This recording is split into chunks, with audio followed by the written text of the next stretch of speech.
A's, the second letter is 2. You had little kitty code books when you were a child with English. A is 1, B is 2. But in Hebrew, they're not just kitty codes, that they use them as very deep symbolic meanings. People are more familiar with Chai. Chai is life. They give $18, so to speak, because the Ches is equal to 8, the Yud is equal to 10, and the Chai means to life. So therefore, the numerical value of life is 18. Today, though, we'll, as I say, a peek in, because surely it's a tremendous amount of learning that it has to take to go from one end to the other, and surely we're very much limited in a half-hour class, so to speak.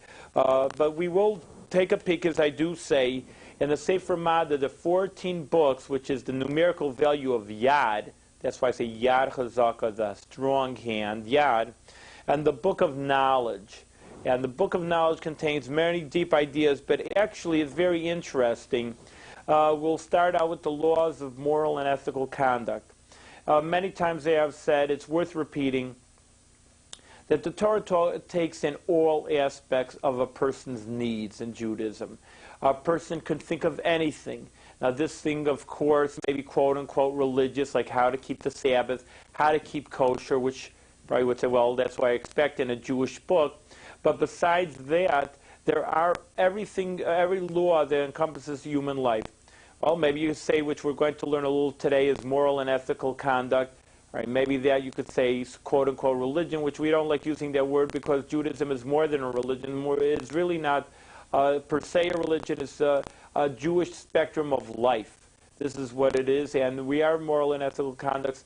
But let me explain to you, and we're not going to be learning these laws, of course, now, but there's really every law under the sun. And that's even sexual matters. That's even how a man is supposed to get along with his wife. For example, Torah encompasses all knowledge. So therefore, let it not be suffice to say that we're going to have some dry kind of lesson in religion. It's actually how a person is supposed to get along with themselves also, which is very important. And just like there's a need how to better people's lives with other people, of course, I think there's also a need nowadays how people can get along with themselves. Per se, as we know, all the psychology books and the self-help books, as much as there's a flood of them on the market, nevertheless, there is still a tremendous need for people to have a good psychological aspects on their own personal lives. Now, there's many mitzvahs, and I would like to also emphasize, when I say that there's mitzvahs or commandment, again, a person's mind will immediately jump to, oh, there goes those religious ideas, like, again, as I said, don't work on the Sabbath, and don't, not eat non-kosher food, for example. But I want you to listen to 11 laws. 5 of them are positive, 6 of them are negative. But remind yourself, when we say there's 613 mitzvahs or commandments in Judaism, that we're not just talking about quote-unquote religious laws. We're talking about laws that are, and who's to weigh what's more important or the other. They are not minor in any sense of the word. 11 of these 613. And I think maybe you'd be surprised at some that are considered mitzvahs. 1, to imitate the way of God. 2, to cleave to those that know Him. 3, to love neighbors. 4, to love the stranger. 5, not to hate brothers. 6, to rebuke. 7, not to put anyone to shame. 8, not to afflict the distressed. And 9, not to be a talebearer. 10, not to avenge. And 11, not to bear a grudge. Now, like I say, Judaism is not per se a religion. But if there encompasses these beautiful laws of loving neighbors and strangers and not hating anybody, and being more detailed as not to avenge and bear a grudge, you can easily see that there's a tremendous conduct that is very moral and very ethical. And we're not just going to leave it at that. We're going to have to learn a few laws. But there are tremendous teachings, and I think it's well fit for every one of us to bear in mind the great Rambam, and keep in mind that it's not just some new self-help book. It's from the Torah, and it was written about 800 years ago. As many times we say that there's some truths that are many years old, and not to be discouraged that someone should think that they're old-fashioned. But listen to this about something about, and see how very, very modern it is. Every human being is characterized by numerous moral dispositions which differ from each other and are exceedingly divergent. Now, this is an important aspect, and it's one thing that he says right at the beginning that you should put in your mind. No two people are alike. There are no two people alike in their same opinions, and there's no two people alike in their characteristics of how they react and act to different situations. One man is choleric, always irascible. Another sedate, never angry, or if he should become angry, is only slightly and very rarely so. One man is haughty to excess, another humble in the extreme. One is a sensualist whose lusts are never sufficiently gratified. Another is so pure in soul that he does not even long for the few things that our physical nature needs. One is so greedy that all the money in the world would not satisfy him. It says, he who loves silver shall not be satisfied with silver. Isn't this so true for today? That a people who are just going to try to go after material objects will never truly be satisfied with their material objects, even though really they have so much.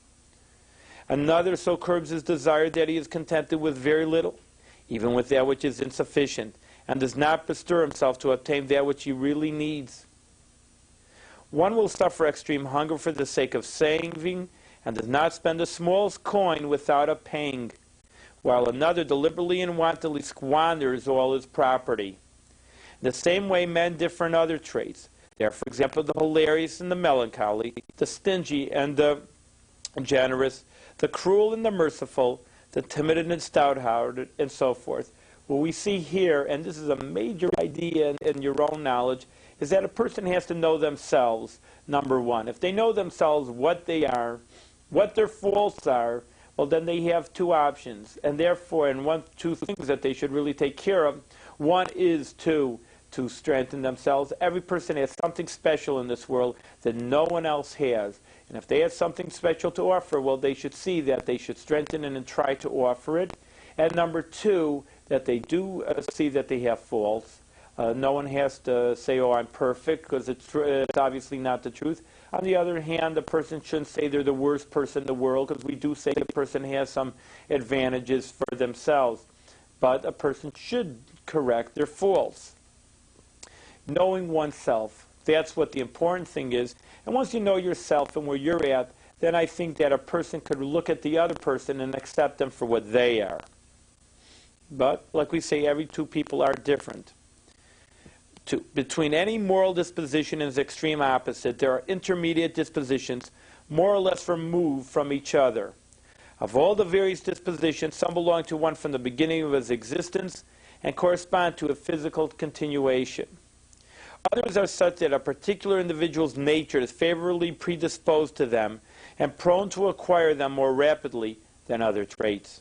Others, again, are not innate, but have been either learned from others or are self-originated, as a result of an idea that has entered the mind or having heard that a certain disposition is good for him and should be cultivated by him. One trained himself in it till it became part of his nature. Well, of course, where does the next question the Rambam's obviously dealing with in law number 2 is that where does a person get these moral traits? And of course, there's a few ways. Person is born, it's different dispositions. Some people laugh at it, but any person that has a small child can see that at a very young age, a child is the predisposition to different traits. And I have a few little kids at home, could actually testify to that you could see what kind of character these children are going to grow up. You could see that even at a very, very young age. So where do they pick it up? It's actually something innate that's part of their characters. If you want to say genes, use that scientific word. If not, we'll just use the other person is born with these characteristics.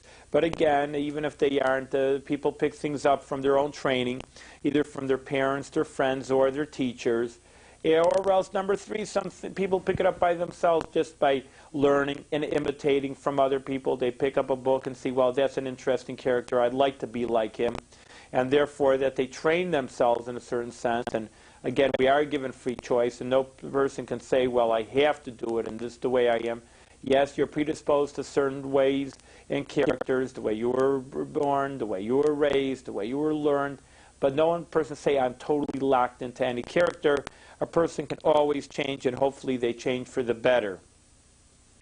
Let's see, number 3. To cultivate either extreme in any class of dispositions is not the right course, nor is it proper for any person to follow or learn it.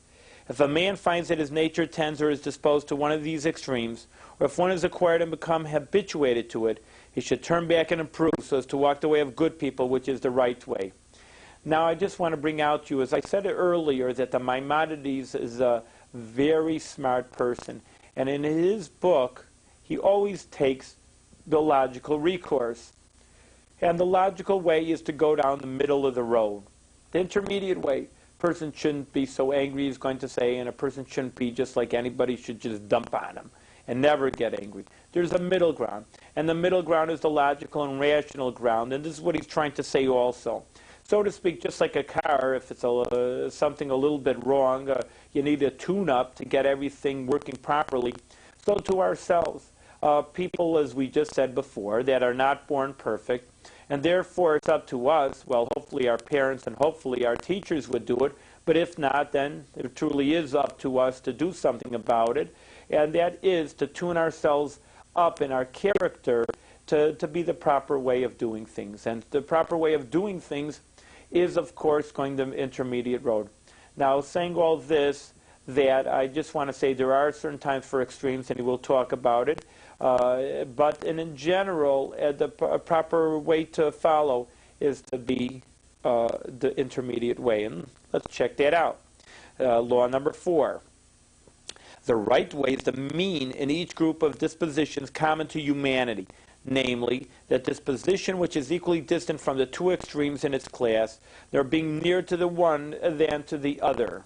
Hence, our ancient sages exhorted us that a person should always evaluate his dispositions and to adjust them, that they shall be at the mean between the extremes, and this will secure his physical health. Thus, a man should not be choleric, easily moved to anger, nor be like the dead without feeling, but should aim at the happy medium. Be angry only for a grave cause that rightly calls for indignation. To that like shall not be done again. He will only desire what the body absolutely needs, cannot do without, as it is said, the righteous eats to satisfy himself. He will only labor at his occupation to obtain what is necessary for sustenance, as it is said, a little that a righteous man has is better than the richest of the man that is wicked. He will not be tight-fisted, nor yet a spendthrift, but will bestow charity according to his means and give a suitable loan to whoever needs it. He will be neither frivolous in giving to jesting, nor mournful and melancholy, but will rejoice all his days tranquilly and cheerfully. And so will he comport himself with regard to all the other dispositions. This is the way of the wise. Whoever observes his dispositions, the mean, is termed wise. Well, we see from the Maimonides' final quote that, of course, from this chapter, that the person goes down the middle road is the wise person, like I said, the logical and rational and wise person. Just very interesting as we see many people that go against this happy medium. As we say, a person can't always be angry, or as maybe people say they're hot under the collar, that's too much anger. A person shouldn't, like I said, not care what anything happens. Who cares about maybe that's near the existentialistic idea that whatever happens, happens and I don't care.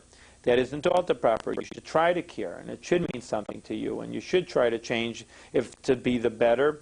But you don't have to go totally angry and, like we said, hot under the collar because of it. Person, again, with their own sustenance, you don't have to gorge yourself and eat like people also say pig out. On the other hand, that certain people just don't take care of their own needs, and they don't take good care of themselves, and that isn't the proper attitude either. Again, the happy medium throughout. People I know that they're always trying to give. Now you think, well, charity is a good thing. Well, it truly is one of the best the commandments and mitzvahs to do. On the other hand, people are just never satisfied. They always feel that they have to give to other people. Their mind should rule over their emotions. They just don't have to always give. They should know the proper time for giving. They should know what they can afford to give. And they should give whatever their means allows. Of course, going to 10 or 20% as the mitzvah is. But they just don't have to feel total need to be accepted, just the idea by totally giving. And of course, it goes without saying that a person shouldn't only think of themselves and not give to anybody that needs help. Some people are always joking, and we just said, and some people are just always sad, and that's also not the proper way. Again, cheerfully, a little bit happy throughout the day is the proper way, and that is the proper attitude to have. 5. Well, we did say before that there are some extremes that are good, and here the Rambam goes into it. Whoever is particularly scrupulous and deviates somewhat from the exact mean and dispositions in one direction or the other is called a saint. If you're truly righteous in any way, you're a saint. For example, if one avoids haughtiness to the utmost extent and is exceedingly humble, he is termed a saint. This is the standard of saintliness. If one only departs from haughtiness as far as the mean and is humble, he is called wise, and this is the standard of wisdom. And so with all the other dispositions, the ancient saints trained their dispositions away from the exact mean towards the extremes. In regard to one disposition in one direction, in regard to another in the opposite direction. This was subrogation. We are bidden to walk in the middle path, which are the right and proper ways, it is said, and you shall walk in his ways. If you're a little more humble than you should be, a little bit more charitable, and you do the extreme, then not only are you wise, doing the right thing, but of course, beyond being the wise, he calls it a saint, being a pious person. 6, in explanation of the text just quoted, the sages taught, even as God is called gracious, so you should be gracious too. Even as he is called merciful, you should be called merciful. Even if he is called holy, you should be holy. Thus the prophets describe the Almighty by all the various attributes, long-suffering and abounding in kindness, righteous and upright, perfect, mighty, and powerful, and so forth, to teach us that these qualities are good and right, that a human being should cultivate them and thus imitate God as far as he can. Of course, what he's trying to bring out here before we conclude this chapter 1 of the laws of morals is that a person is supposed to try to follow God's ways. Of course, he's not a human being, so therefore we cannot just walk in his steps and walk in front of us, so to speak, but we try to imitate his ways and trying to be good people as much as we can.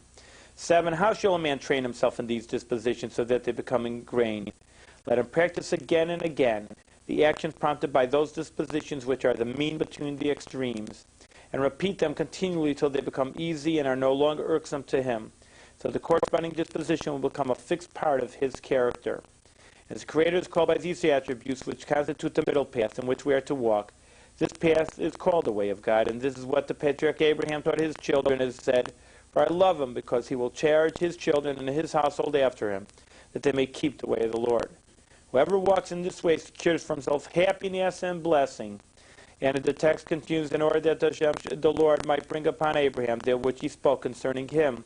This is the proper way to lead a happy life, as we just say, going to extremes and always looking for a good time as people do, and always just looking for fun, so to speak. That's not the only way to bring happiness. A person has to gear himself and guard himself into looking at the proper ways to find the best ways to look for a way of happiness. And as we said before, I think those are for the middle road. So a little further in chapter 2, as we have a few more minutes. 1, to those who are sick in body, the bitter tastes as if it were sweet, and the sweet as if it were bitter. The person doesn't know what the right thing is. Among sick folks, some longing for things unfit for food, such as earth and charcoal, and you may think it's funny, but it's surely not funny for the people who have it, and it is true that certain things happen to people like that. And have an aversion to wholesome food like bread and meat, the perversity depending on the severity of the illness. Similarly, human beings whose souls are sick and love evil dispositions and hate the way that is good and are too indolent to walk therein, and find it exceedingly irksome because of their sickness. Certain people, maybe if you would say, well, that person's sick, they're eating earth, they don't eat a proper diet, then we probably could all sit down and say, well, that person has sick problems. But a person with their dispositions and conduct also, if they cannot be good, well, they're a little bit sick in their own way also. And so Isaiah says to such people, oh, they say of evil that it is good, and of good that it is evil, that turn darkness into light, and light into darkness, who take bitter for sweet, and sweet for bitter. And as such is said, who forsakes the path of integrity, you walk in the ways of darkness. What is the corrective for those that are sick in soul, of people who just don't try to do the good things in their life? They should go to the wise, who are physicians of the soul, And they will heal their maladies by instructing them in their dispositions, what they should acquire so they are restored to the right path. Those that realize that these dispositions are bad and nevertheless do not resort to the wise to be cured. Solomon says, wisdom and discipline, fools despise. A person should go to a sage and a wise person and say, please teach me.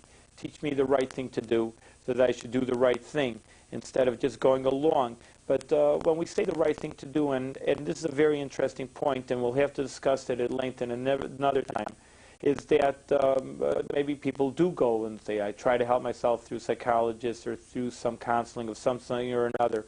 But besides that, and one of the biggest problems of counselings, and counselors have told me this, is that people don't want to listen. They think, well, I'm going to somewhere. See, I'm getting help. But of course, if a person doesn't listen and a person doesn't want to take the corrective measures, well, they can go here for eternity and they're not going to be helped because no one can help you. Very interesting little example sometimes they tell about this is that they say a little story, a parable, and they say a chicken goes through the mud and dirt and it's all dirty. And so the owner sees the chicken and says, oh, the chicken, how can I have it so dirty? And it starts picking one little piece of dirt after another piece of dirt and a little flick of dirt here, a flick of dirt. It could sit there for hours and hours cleaning off this chicken. But really, what does the chicken do? Or you have another household animal, a dog or whatever, use your own parable. And he says if it wants to clean itself, it just shakes itself off. And 1, 2, 3, it's clean. And that's the same way what we're talking about here also. That if a person, you're going to wait for a person to help you out, it's going to be one by one by one. It's going to take a long time. If you want to cure yourself and cure yourself off, then you have to just, as a 1, 2, 3 flick, say, I want to change. And obviously it'll be that much faster to correcting yourself. 2, what is the method of effecting their cure? If one is irascible, he is directed to govern himself that even he is assaulted or reviled, he should not feel affronted. So now we're going to talk about the idea of, and in my own words, a pendulum. Obviously, if someone's going to one extreme, he just can't come back to the middle ground again. He's got to go to the other extreme in order to find that middle ground, like a pendulum. So too, that's what the Rambam's saying. Normally, if a person is going to set out in life, what direction should he want? He should aim for the middle. But what if he's on one extreme? Well, if he's in one extreme, he's got to go to the other extreme to end up in the middle ground. And in this course, he has to persevere for a long time till the choleric temperament has been eradicated. If one is arrogant, he should accustom himself to endure much constantly, sit below everyone, and wear old and ragged garments that being the wear into contempt and so forth, till arrogance is eradicated from his heart, and he has regained the middle path, which is the right way. And when he has returned to this path, he should walk in it to the rest of his days. On similar lines, he should treat all his dispositions. If in any one of them he is at one extreme, he should move to the opposite extreme and keep to it for a long time till he has regained the right path, which is the normal mean in every class of disposition. Pretty much what we sang, he said it in obviously more words and better words than I could say it, till that one person goes to one extreme, should end up and go to the other extreme in order to end up to that middle ground. Now he says there are dispositions in regard to which it is forbidden merely to keep to the middle path. Now all of a sudden Rambam's changing his tune, and we'll have to see why, is that the middle ground isn't the right way. They must be shunned to the extreme. Such a disposition is pride. Pride is, there's no idea of middle ground. The right way in this regard is not to be merely meek, but to be the humble-minded and lowly of spirit to the utmost. And therefore, it was said of Moses that he was exceedingly meek. Not merely that he was meek. As our sages exhorted us to be exceedingly, exceedingly low of spirit. They are also said that anyone who permits his heart to swell with haughtiness has denied the essential principle of our religion, is said, and your heart will be proud, and you shall not forget the Lord. Again, have they said under a ban, be he who is proud even to the smallest degree. Anger, too, is an extremely bad passion. One should avoid it to the last extreme. One should train oneself not to be angry even for something that would justify anger. If one wishes to arouse fear in his children and household, or in the members of a community of which he is the head, and desires to exhibit anger, so that they may amend their ways, he should make a show of anger before them so as to correct them. But in reality, his mind should be composed like that of a man who simulates anger and does not really feel it. So it's very interesting. Anger is truly not good. But if a person, sometimes it's important to see a person, tell your kids or someone, and you're the boss, this is terrible. So be calm in yourself, but just show them angry and to correct the situation. The ancient sages say, who was angry is at the same time as he worshipped idols. He also said, one who yields to anger, if he is a sage, his wisdom departs from him. If he is a prophet, his prophetic gift departs from him. Those of an irate disposition, their life is not worth living. They're always getting mad at something. The sages therefore charge us that anger should be avoided to such a large level that one should train oneself to be unmoved even by things that naturally would provoke anger, and this is the good way. The practice of the righteous to suffer consumingly and not inflicted, to hear themselves reproached, not retort, to be impelled in what they do by love, and to rejoice in suffering. And the Scripture said, they that love him are like the going forth of the sun in his strength. It's important for us to remember that even though the Rambam Maimonides says the middle ground is a logical and wise way to go, but nevertheless with humility and for anger, let's try to keep us to the extreme in that sense, and therefore we should be able to know, we should be able to continue our way, that the anger should try to be eliminated. Again, if we have to show it, then it should be only from the outward lip service and outward to show the person angry and sorry. We shouldn't be angry. And an interesting idea here, he said, angry is someone who worshipped idols. Why so bad? Worship idols is one of the worst sins. Worshipping idols. He says, why is a person angry? It's such that bad of an idea. Well, yes, it is. In a short, brief statement, we can say that a person who gets angry, why is he getting angry? He says, how could this happen? I don't understand. It's just beyond me. And this is what really angry feelings are, that he just doesn't want to accept the situation. But we should always remember the situation that comes into us should be the idea of that comes from heaven. And if a person doesn't accept the situation, if there's a trial and a test for him to show that he shouldn't be angry, well then in a way that he's denying the divine providence, and in a sense he is worshiping idols. So I hope you had a good peek into the Maimonides. We'll have to continue in the future sometime. In the meantime, have a good evening.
Shalom. Welcome to the Jewish View. My name is Rabbi Nachman Simon with the Dalmar Chabad Center, and today we're going to talk about a classic Judaic work, and that book is called the Tanya. Really, it has a few names for it. Likutei Amorim in Hebrew means a collection of sayings.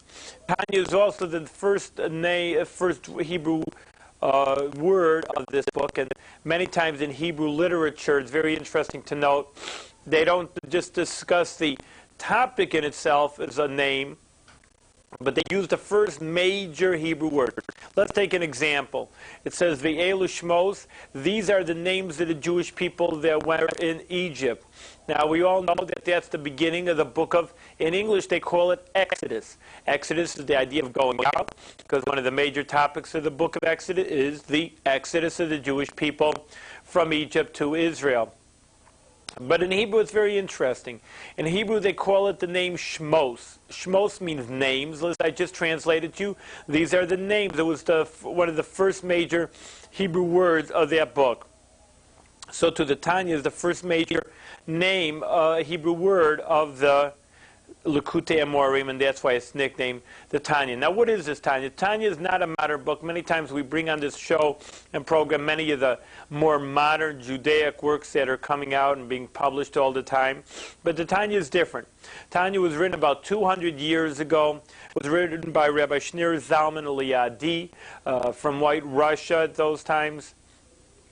And what he did was to compile different ideas, how a Jewish person could see that the mystical ideas of Torah actually could be very near a person, can understand them. I know that there's many people, many great authors. Gershon Sholem, for example, is probably your most well-known author, dealt with mystical ideas. Martin Buber maybe is another one I'm sure most of everybody has heard. But nevertheless, there is a difference between Gershon Sholem, Martin Buber, and the others, and this literature. And that is that the difference is simply that when the Rebbe Shneur Zalman wrote the Tanya, he did write mystical ideas, but they were uncompromising in that they should be attainable for the common layman's knowledge.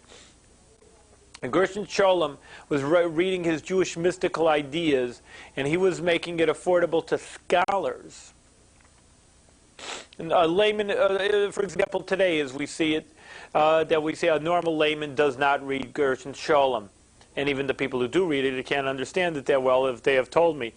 So therefore, it's very deep ideas, and we want to take out deeper mystical ideas of Judaism, and at the same time, we want them to make it affordable that a person should be able and attainable, that every Jewish person, any person, would be able to understand it and would be able to gain from these mystical teachings. Now, what I'm going to do is, better than to talk, and they have a show full of descriptions, we're going to take an idea. We're going to show you how this idea is very interesting. And I just want to note to you, while you're going through this idea, we're going to talk about psychological aspects of Judaism. Now, psychology is a relatively new field. I know there's a lot of psychology self-help books out there on the market. It's very in-thing psychology. But psychology is fairly modern in this century. And I'd like you just to note that this book was written 200 years ago. And before psychology came in, people looked to the Torah and to the rabbis as psychologists, if you want to name it that. And really, they were Torah personalities that gave their knowledge of the Torah to the masses. And therefore, that this was, I should say, on the other hand, psychology was a substitute. Not that this was a substitute, that the psychology was a substitute for these ideas. Now, one of the major ideas in Judaism, and you may not realize this, I don't know what. Of course, everybody has a different background, of course, who's listening. But many times, as people are growing to Judaism, it's quote-unquote a religion. We talked about this many times on this show already. That Judaism is not just a religion. It's a way of life that encompasses all aspects. It's not just pray at the synagogue. That's not just Judaism at all. And a very surprising aspect, I'm sure you're going to find it very surprising, it's a fairly minor idea in Judaism. It's just like today in America, maybe it is the number one primary idea is the bar mitzvah, and number one is to go to services. It really isn't in Judaism. We talked about that many times before. So too, we just want to bring out to you that the quote-unquote religious aspect of Judaism, of course being an integral part of Judaism, not to say not, of course, but on the other hand, there's many aspects that I'm sure you're going to find very interesting in this chapter. For example, the idea of being happy and not being sad and depressed. This is a very interesting idea, and I just wanted to bring out to you, as I've just noted a few minutes earlier, that you say, oh, well, you know, there's so many of these self-help books, and I'm sure everybody saw dozens of them, be happy and don't worry and don't be depressed, and psychologists talk about it. There's many books, like I say, written on it. We're going to take a different approach with this, and I think it's a very unique approach. And remember, again, it's not something that's so new, but again, as we've talked about many times, that just because something's a little older doesn't mean it's any less wise. That somebody comes out with a brand new book, and therefore automatically it's got to be better than anything that was written last year. And don't be prejudiced in your mind that this book was written 200 years ago. And like I said, I personally think, and many people do, that it's far more advanced than many of the books that are written today. So let's keep an objective viewpoint upon it. And let me just open your minds in just saying that Judaism does deal with all aspects of the human being. Talked about many times before. We brought in psychologists, a few psychologists already, and we contrasted their psychology with Judaism. They themselves admit that Judaism is a way of life, is a very good psychological background and a basis for a normal psychological life and well-being. But here, well, as much as I don't tout myself as a psychologist, I am a rabbi, but that doesn't make me a psychologist. But on the other hand, like I say, that Torah does encompass all aspects. And there's certain things in the Torah that I think you'll find interesting that maybe you won't see in a psychologist or psychology textbook. But nonetheless, like I say, let's try to